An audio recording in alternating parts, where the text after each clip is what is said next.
Assalamualaikum warahmatullahi wabarakatuh. Apa kabar teman-teman semua?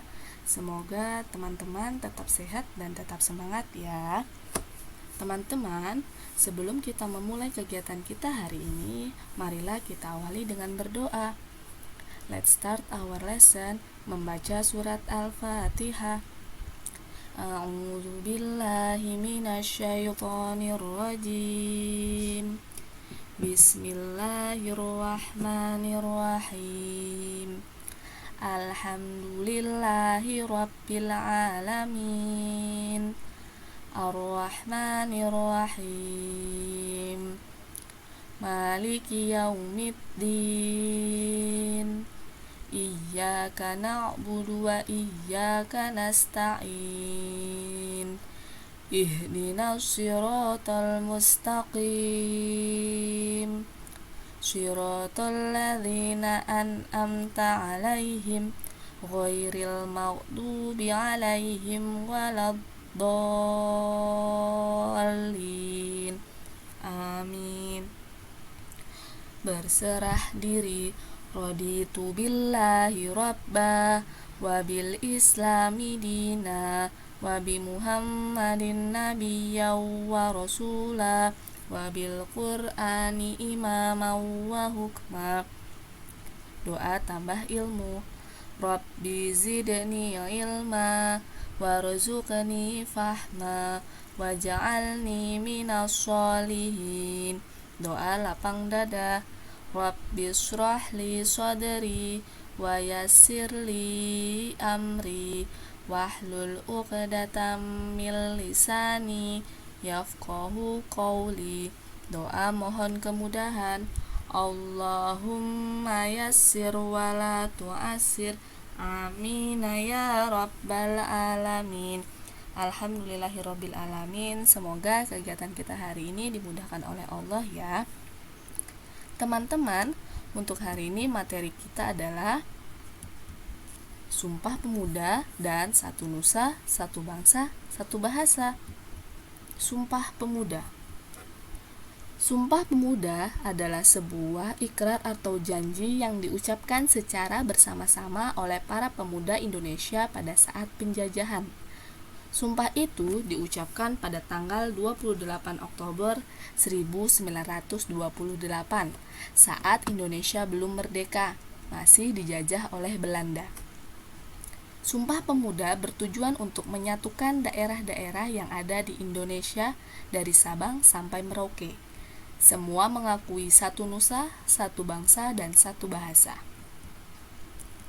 Indonesia merupakan negara yang memiliki kekayaan alam yang melimpah, salah satunya rempah-rempah, sehingga menarik negara lain untuk menguasainya.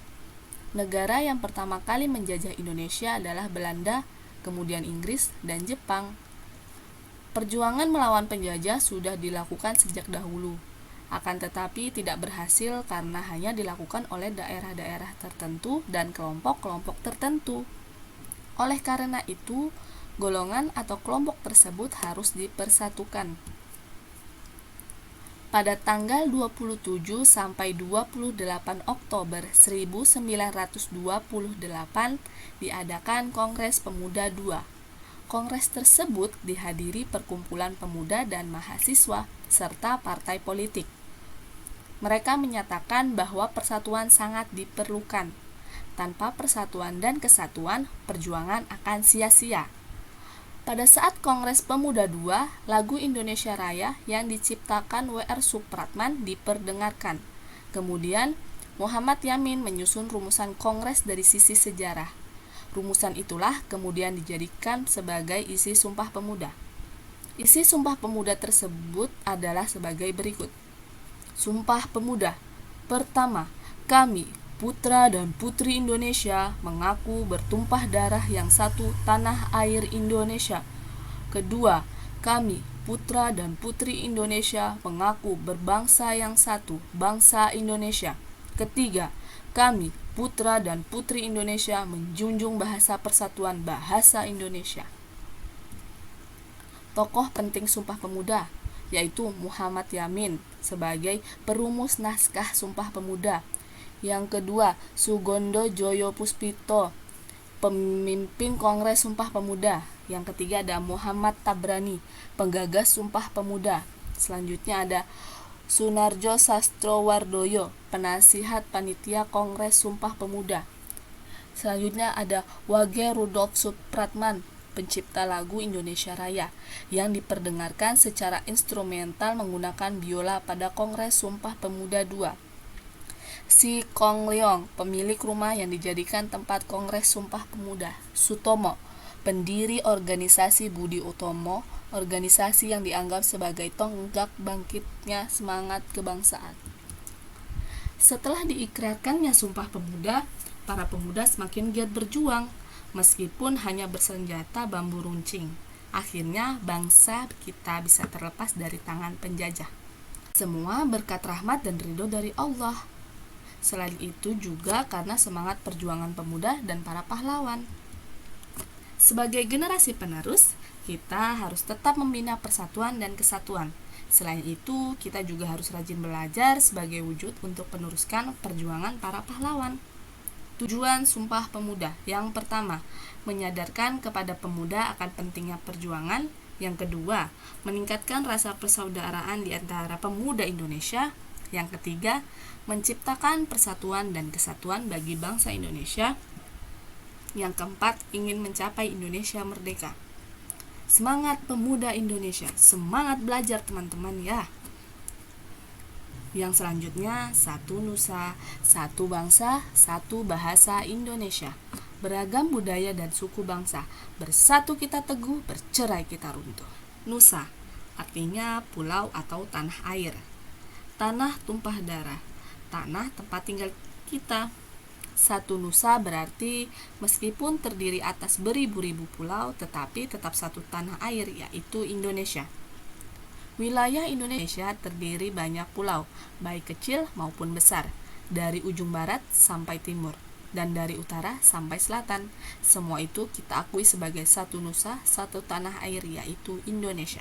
Satu bangsa, artinya bahwa meskipun kita terdiri atas banyak suku, tetapi kita tetap mengaku sebagai satu bangsa, yaitu bangsa Indonesia. Indonesia terdiri dari banyak suku, misalnya suku Jawa, Dayak, Bugis, Batak, Asmat, Aceh, dan lain-lain. Jadi meskipun berbeda-beda, kita tetap satu bangsa, yaitu bangsa Indonesia.